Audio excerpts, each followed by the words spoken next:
متى تكبر يا صهيب حتى أراك فارسا شجاعا؟ إن قلب الأم يقول إنه سيكون له شأن كبير. لقد تخيلته وأكاليل الزهور على صدره وهو عائد حاملا النصر. أكاليل الزهور؟ يا لك من رجل، لعلني أرى هذا اليوم.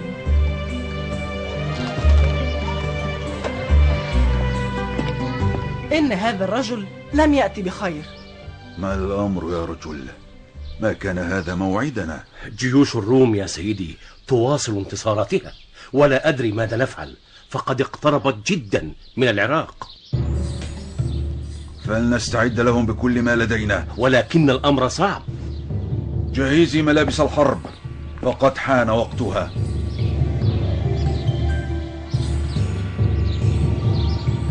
والدي خذني معك، لقد تعلمت فنون الحرب كلها، وأنت تعلم ذلك. فلتبقى هنا يا بني حتى تدافع عن القصر وتحمي أمك سلمى. ولكن تعود لنا بالنصر يا سيد العراق.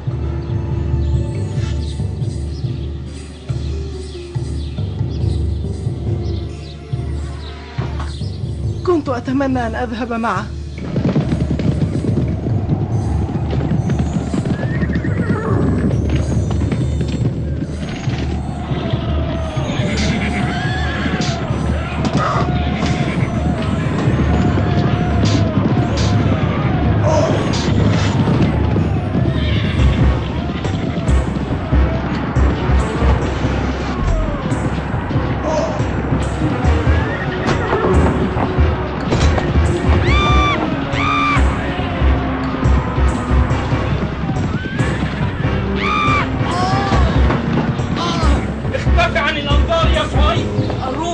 الروم يا سيدتي.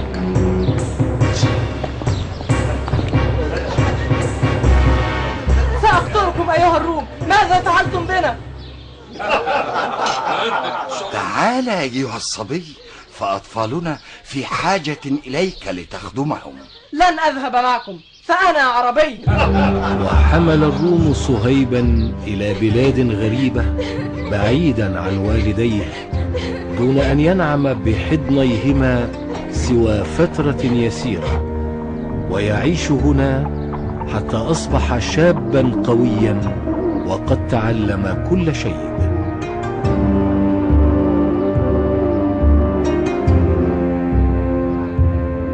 ملامحك عربية. نعم، فأنا عربي. جيوش الروم أخذتني صغيرا من بلادي في العراق. ما اسمك أيها الفتى؟ اسمي صهيب بن سنان. قبيلتي تعيش في أرض الموصل، وكان والدي عاملا لكسرى في العراق. ولكن من أي القبائل أنت أيها القرشي؟ من قبيلة بني كلب. إنني سعيد برؤيتك، وسوف أصحبك معي إلى مكة بعد أن أدفع لهؤلاء الروم الثمن. مكة؟ كم أنا مشتاق إلى بلاد العرب. تكون قد أسديت لي معروفا لن أنساه أبدا. خذ هذه الأموال فهي لك. ماذا تريد مني؟ أن تبتاع لي صهيبا. لك ذلك. وهكذا يعود الفتى صهيب إلى بلاد العرب شابا قويا. وعندما وصل إلى مكة اشتراه عبد الله بن جدعان وأعتقه، أي أعطاه الحرية التي اشتاق إليها. وعرف صهيب دروب مكة، وكان يطلق عليه الفتى الرومي.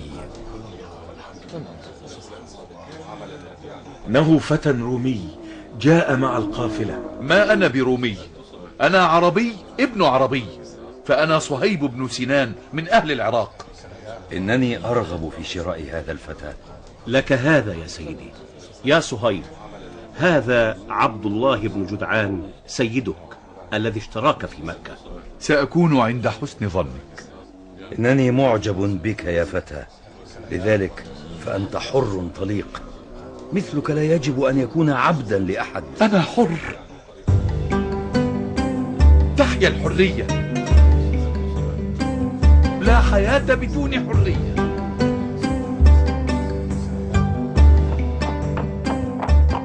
تعالوا نعلم الفتى الرومي درسا. فكرة مدهشة. يا صهيب، هلا تبارزنا لنرى من منا الأجدر على حمل السيف والرمح؟ أنا لها. لقد أصبت الهدف. وأنا كذلك. أما أنا فلا أختار هدفا يلعب به الأطفال، ولكن هناك.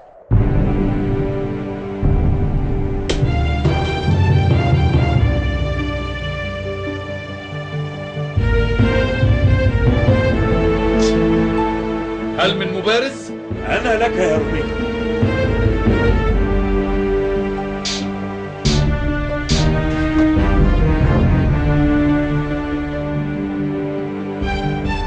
يمكنني أن أبارز 2 في نفس الوقت.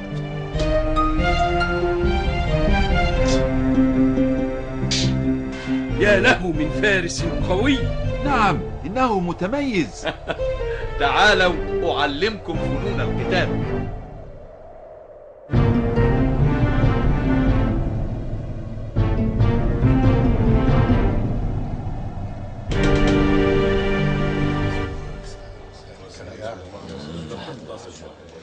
ماذا يفعل هؤلاء؟ هل جاء موسم الحجيج؟ إنهم يتحدثون عن محمد بن عبد الله ودينه الجديد. دين جديد؟ إنني أعرف محمد بن عبد الله، إنه نعم الرجل خلقا ونسبا. هل سنترك هذا الدين الذي يدعونا لترك عبادة الأصنام وعبادة إله واحد ولا يكون لنا موقف؟ واللات والعزى لن أترك من يتبع محمد بن عبد الله. إن محمدا يلقى الناس في دار الأرقم بن أبي الأرقم. سوف أذهب إلى دار الأرقم بن أبي الأرقم. سأذهب معك، هيا بنا.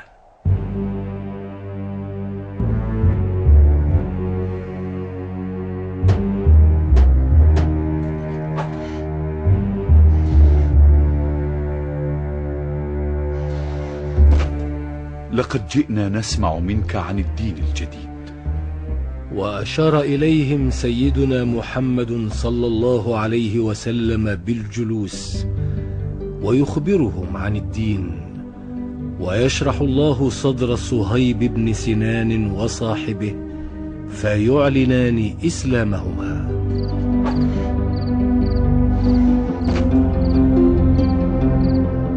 الحمد لله الذي هدانا إلى دينه. لا أدري أين كان عقلي عندما كنت أعبد هذه التماثيل التي لا تنفع ولا تضر. لا بد أن ندعو الأصدقاء لدخول هذا الدين حتى تنشرح صدورهم لدين الله. هذا واجب علينا تجاههم حتى يذوقوا حلاوة الإيمان.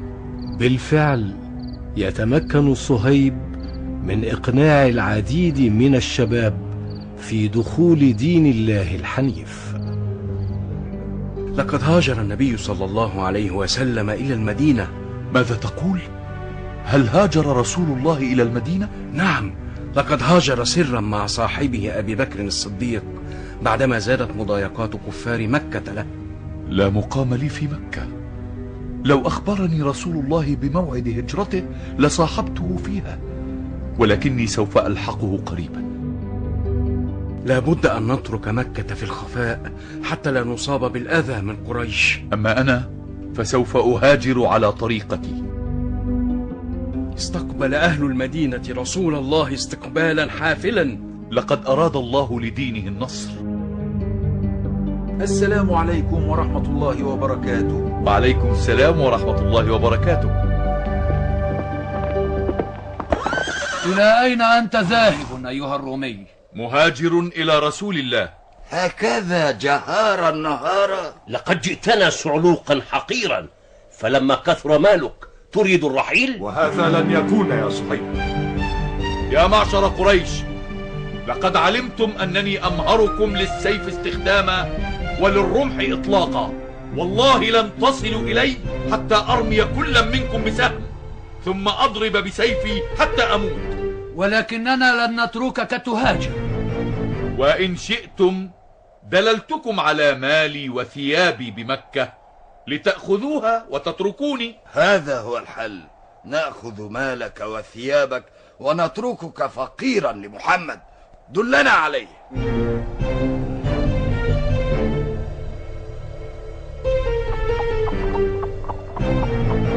كيف تتركونه؟ ربما يكون كاذبا. نعم، نحبسه حتى نجد المال. أيها الأغبياء، أصحاب محمد لا يكذبون. يا أخي، هل تدلني على مكان رسول الله؟ إنه في المسجد مع صاحبيه أبي بكر وعمر.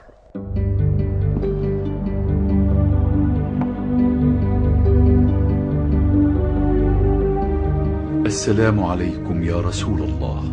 ويرد الرسول الكريم السلام، ويقول لصهيب وهو مبتسم: ربح البيع أبا يحيى، ويكررها: ربح البيع أبا يحيى.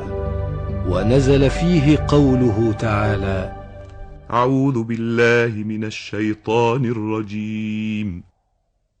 بسم الله الرحمن الرحيم.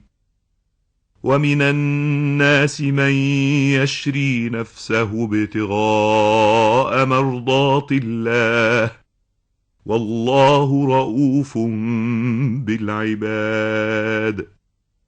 صدق الله العظيم.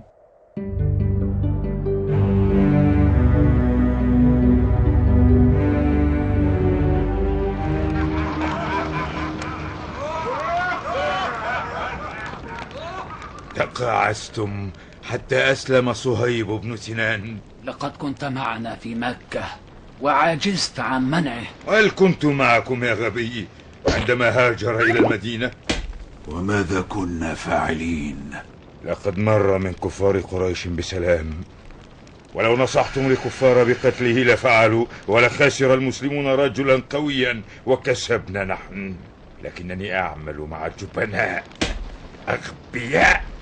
لقد حاولنا منعه من الذهاب بمفرده، ولكن إيمانه بالله كان قويا فخشينا على أنفسنا. وعند وصوله المدينة آخى الرسول بينه وبين معاذ بن جبل، ونزل في دار سعد بن خيثمة، وفشلنا في فعل شيء أو تحقيق انتصار عليه لأنه شديد الإيمان بالله.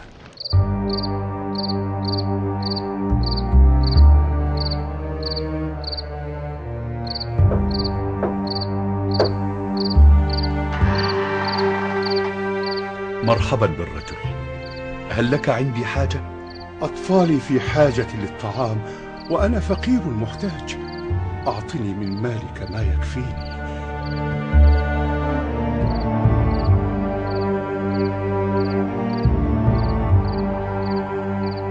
إنه مال الله. انتظر يا رجل حتى لا يرانا الناس، فخير الصدقة التي لا نمنحها أمام الناس ولكن بعيدا عن أعينهم. جزاك الله خيرا يا صهيب، لم تحرم محتاجا سألك، وشهدت كل الغزوات مع رسول الله، وكنت فارسا شجاعا نصرت الإسلام والمسلمين.